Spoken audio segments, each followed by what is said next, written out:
Hello everyone and welcome to another video for 10.2 Guardians of the Dream. My name is Barokoshama. Today we're going to be talking about Shaman, DPS Shaman more specifically, but how are we actually looking as an enhanced Shaman or an elemental Shaman going into patch 10.2? There's been a lot of changes on the PTR, mainly for an elemental Shaman with tier set adjustments, bug fixes, stuff like that. A little bit of the bug fixes for enhanced, but I know that a lot of people are asking how Shaman is actually performing both in Raid and Mythic Plus, and I'm here to kind of shed some light on what the reality is of it and kind of give you guys some examples of things. But before we get started here, I wanted to let you guys know that this video is being sponsored by No Ping. Is lag causing your character to unalive? Have you quit hardcore classic WoW recently due to an unfortunate disconnect? Heed the words of wisdom from your friendly Farseer. I'm going to show you tips on how to reduce your ping and experience a more smooth and stable connection with No Ping. If you aren't in the know-how, No Ping is an app for PC players that offers many cutting-edge advantages for online and offline gaming needs. It is intended to lower your ping and input delay while playing online games and boost your in-game performance as a bonus. Here are a few notable services No Ping offers. With No Ping, your connection is routed through No Ping's own servers, providing the best possible route to the selected game server, resulting in less distance between you and the game server. No Ping also establishes multiple connections to the game server, ensuring that if one drops, another will immediately take its place so that you won't disconnect during crucial moments. No Ping also gives you an easy access to optimizing your Windows settings that are unnecessary for gaming and would lower your computer's performance. This in turn can potentially boost your FPS in-game and even help in offline games as well. Toggling the Turbo Game feature ensures your keystrokes are done multiple times in quick succession, improving the responsiveness of your keyboard in your games. No Ping also serves as a VPN to play online games that may not be available in your region due to it requiring a certain amount of ping to be able to connect to their servers to play. It is easy to install and optimize your game needs with this intuitive UI. Just select the game you want to optimize, scroll through the servers until you find the best one with the lowest ping, then launch your game and have an uninterrupted experience. To further optimize your gameplay experience, select the cogwheel at the top right corner of the window and go through the various performance boosting settings available in the Boost FPS section. With over 800 games supported and available in a single subscription, and with a 7-day free trial, you can try it out and see if it works for you. Also, try the promo code BAROK20 to get 20% off your first subscription. Check the link below or go to noping.ng/Barok to get started and stop lagging today. So without further ado, let's get into the video. I wanted to go over what the expectations are for both enhancement and elemental, but also kind of the community perception. What is actually happening with elemental Shaman? What is happening with enhanced Shaman? What are people saying? How is it actually performing? And all that goody juice information. So enhance is doing pretty damn well, I want to say. Like, it's balanced properly. It has a fun flow to it. If you guys like the elementalist build playstyle, you're going to like this season. If you guys prefer the storm build, you can still do the storm build. You just have to give up one talent point to go into primordial wave. That's completely fine. But enhance is actually performing exceptionally well, both in Raid and Mythic Plus. There are going to be additional tuning changes. Please expect those to happen. Right now, it is the 3rd. BlizzCon is currently going on this weekend, right? The patch is set to drop next week for 10.2. There's bound to be tuning changes either this weekend or the first week leading up into the raid. There are still some outlier specs like Havoc Demon Hunter. You're not going under the radar. Rogue specs are still overperforming. Some Hunter shenanigans. I see you, boomkins and mages. You cannot hide, even though there's a lot of not so testing mages on the PTR. Things are going to change, guys. Don't hold out too much hope for Elemental Shaman, but Enhance is definitely in a fantastic spot, both for single target damage in Raid and multi-targeted and Mythic Plus playstyles. The issue that I find that Enhancement has is just a small issue. Is the tier set is a positive feedback loop between your Spirit Wolves and your Primordial Wave, right? Both Elemental and Enhancement tier sets deal with Primordial Wave, which is completely fine. But the things that I've noticed the most is some people may be unsure which one to press first if both of them are off cooldown, Feral Spirits or Primordial Wave. Because if you press Feral Spirits, you reduce the cooldown of Primordial Wave. But if it's off cooldown, you're wasting all that CD reduction on Primordial Wave.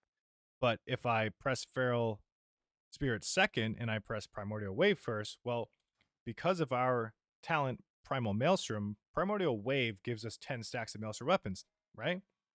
Witch Doctor's Ancestry reduces the cooldown of your Feral Spirits whenever you generate stacks of Maelstrom weapon. So there's this kind of like question of which one should I cast first. I can kind of help you with that because in single target, it's better if you put Primordial Wave on cooldown first. Whereas, wait. No, I think I got that mixed up. It's better if you put Feral Spirits on cooldown first because you're generating less Maelstrom weapon stacks in single target.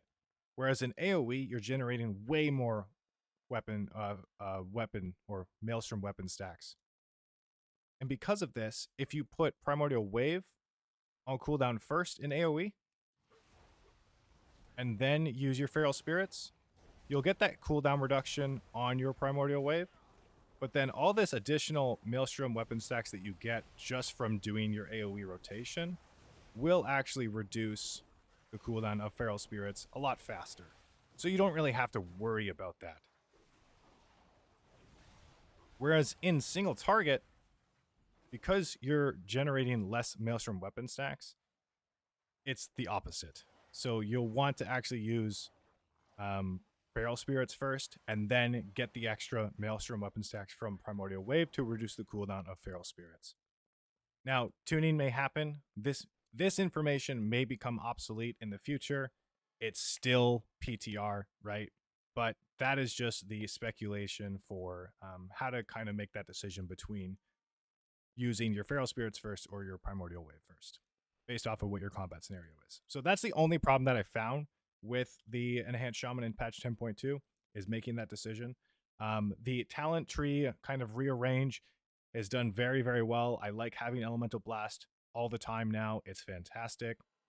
Tempest Strikes just seems to be underperforming based off of a brand new talent and no longer running Sundering or having a tier set tied to this ability. It kind of makes you have it as a less of a priority.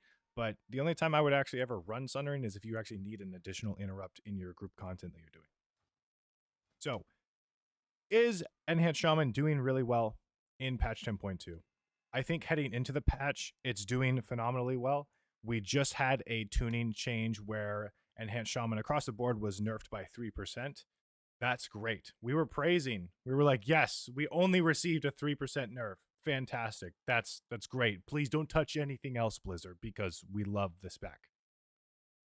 Elemental, on the other hand, seems like it has been hit with the nerf bat a little bit too hard, in my opinion. Like, there are a bunch of people dooming for this. And I just want to go over a little bit of outside information really quick, like some tier list, like stuff like that. So like Dorky made a really funny tier list, which essentially it made chat. He made the tier list, but like he asked chat, his Twitch chat, pretty much. I don't know anything about this spec. Like, where do you guys think it should be? And so like, obviously the community perception was that Elemental Shaman was not doing very well. Maximum, aka Limit Max, you can't even see Elemental here on his tier list because it's behind his camera underneath the most needed help specs. So it's not even on his tier list based off of this, which is also sad. Petco, on the other hand, has a little bit more of a balanced view, I feel, because he does testings for all of the specs. But we can see a consistency for these is that Enhance is above, well above, and either doing very well or higher in the feeling really good spots there. Like Enhance is doing really, really well. Ellie is not doing so hot. I think with the most recent changes where they fixed all the bugs that the spec was having, which was great. We needed those bug fixes. But then they targeted nerfs at the tier set way too hard. They reduced the elemental blast damage. They reduced the elemental blast buff duration for all 3 buffs. They reduced the lava burst damage that you got. They reduced the haste that you got from splintered elements. They reduced the duration on your ascendance if you were working with Further Beyond, which, granted, by the way, that was some seriously degenerate gameplay. It had to be done. We understand that. But they had all of these nerfs. All of them. And then there was really no compensation or proper tuning after that. They could have gave us a little bit more of base damage increase so that we wouldn't fall behind. But now we are looking like we are below middle pack, coming from pretty much the very top in a lot of situations. We are now below middle of the pack. In my opinion, that is an over nerf, especially because Elemental Shaman and Restoration Shaman do not bring a raid buff at all, or a group buff. They are simply a DPS class in the raid. They offer very limited niche utility in the forms of Reincarnate, Windrush Totem, Decurse, Purge, whatever, right? A lot of other classes bring movement abilities. They bring cleanse abilities. They bring dispels. They bring knockups. And they have a raid buff. What does Elemental Shaman bring to the table now? Just a lot of meatballs. They look cool. Right? We're still really good at spread AoE cleave. Or not spread AoE cleave, but spread cleave situations. What can they do to fix this? Well, for starters, I don't think adding a raid buff is going to make a huge difference. If they did add a raid buff, consider things like spell haste or spell crit, right? Maybe Restoration Shamans can bring an improved version of Mana Spring Totem. That would kind of make sense. It's a little bit more flavorful, right? But Enhanced Shamans get Wind Fury Totem. Maybe Ellie should get Sky Fury Totem that increases spell haste or spell crit. And then Restoration Shamans bring like an improved Mana Spring Totem for mana. But a noticeable amount of mana regeneration. Those are the things that would help for representation within the global raiding community. But they over-nerfed the crap out of Elemental Shaman. I think way too much. Tuning is still going to happen, which is great. I'm holding out hope. Elemental tuning aside is exceptionally fun going into the next patch with the Wildfire build, with all of these meatballs that you're sending out, right? You could make an argument that it is one of the best variations of Elemental damage aside based off of gameplay alone. It is super fun to just send out a crap ton of meatballs everywhere and all the time. Like, this is exceptionally fun because the more meatballs that I send out, the more cooldown reduction that I get from my Primordial Wave, which means that I get to send out more meatballs. Right? This is really fun gameplay. I enjoy doing this. I think it's fun to have all this mobility, you instant cast, right? It's a good time. If it did more damage, I would be having way more fun. I would feel like my damage was more impactful, blah, blah, blah. You get the idea. The issue is the damage right now. How can they fix the damage? Yes, they could buff our spenders, right? But what's happening with our spenders? I mean, Earthquake as a spender spell technically should be doing more damage than Lava Burst because Lava Burst is a way for you to generate your resources. Earthquake is a way for you to use those resources, right? Your resource spender abilities, especially if it's an AoE on 5 targets, I feel like your Earthquake should be doing more damage than your builder spells. Yes, we're doing a crap ton of lava bursts and they're always critting, and it's really cool to see all these lava bursts come out, but they could definitely do some changings with that. Maybe they buff Earthquake. They don't need to. It would be nice. Another issue that we have is with Earthshock. It feels like as a spender, it's not very good. I know I use Stormkeeper, but like why is my spender spell lower than Lightning Bolt? That really doesn't make any sense. And I feel like with this build, I'm actually casting more Earthshocks than I am Lightning Bolts. Because my Maelstrom generation is so much higher, I'm able to cast more Earthshocks. So why is it that Lightning Bolt is doing more damage than Earthshock? That doesn't make sense to me. Another problem arises here because, yes, they could buff our spender spells, but is that really going to make a huge difference? Because our spender spells lack in comparison to lava burst damage. When 60 to 70% of our damage is coming from lava burst, buffing your spender spells, which are lacking and lagging behind that main ability, it's not really going to make up for a lot of the damage that you lost from all these nerfs. So you're kind of in a situation where, yeah, you kind of over nerfed Elemental by a lot. But how do you fix it? I think something that's not really thought about with all the doom and gloom, with all these nerfs, is that Elemental Shaman actually has the potential to scale really, really well in the expansion.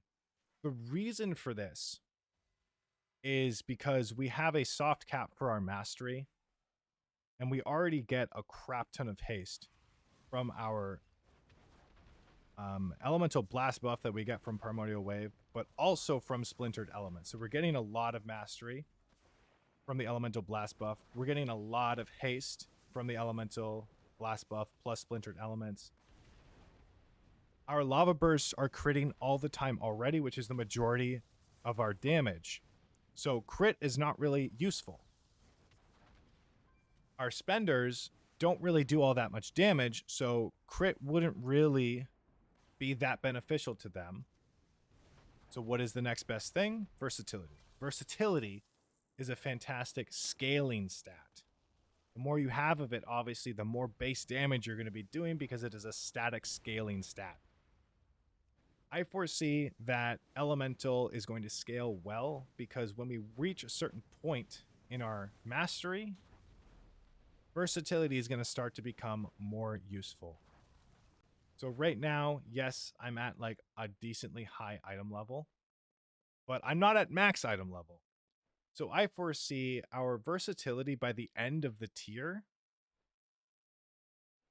as long as we're keeping our mastery and our haste at a very healthy value, I think we're going to be close to somewhere around like 15, 16% additional versatility or versatility stat. I think that's going to be where we're going to be around, just based off of available trinkets and based off of what the scaling for the gear is going to look like, and kind of how this season is prepping Elemental Shaman to gear wise, right? Because it's pushing us towards haste and mastery, which if you guys play both Elemental and Enhance is very, very good, because that means you only need to get weapons and trinkets. Everything else, every other piece of gear is going to be pretty much the same for both LA and Enhance, since they both want those two stats. So I think that Ellie's probably going to scale pretty well. The problem is it was over nerfed. How do they fix it? Yes, they could buff lava burst damage baseline. I think that would help, especially because the majority of our damage is coming from lava burst now with the tier set and primordial wave. But what happens the next patch or going into the future, right? If our spender spells are also lacking behind, that's a problem. So I think they could buff Lava Burst a little bit, maybe be like 3 to 5%, and then buff our spender spells by a lot more.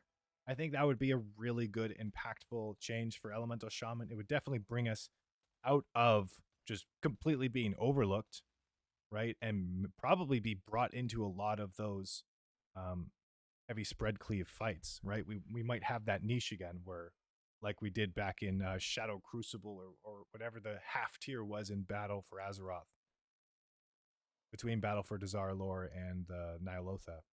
So I think if they did those things, it would be a great benefit. Obviously, if they added a raid buff, there would be a big shift in, I think, community perception for Elemental and Restoration, even in the Race to World First.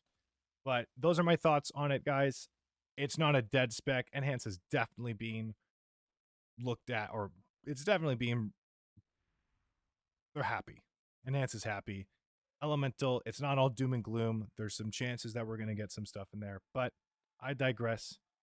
Let me know what your guys' thoughts are in the comment section down below. Is it too late for Elemental Shaman? Are you looking to reroll, right? What are your plans for 10.2? And what do you guys think of the Farseer hero spec coming in the next expansion? Stay tuned for videos on that. I'll see you guys next time. Bye-bye.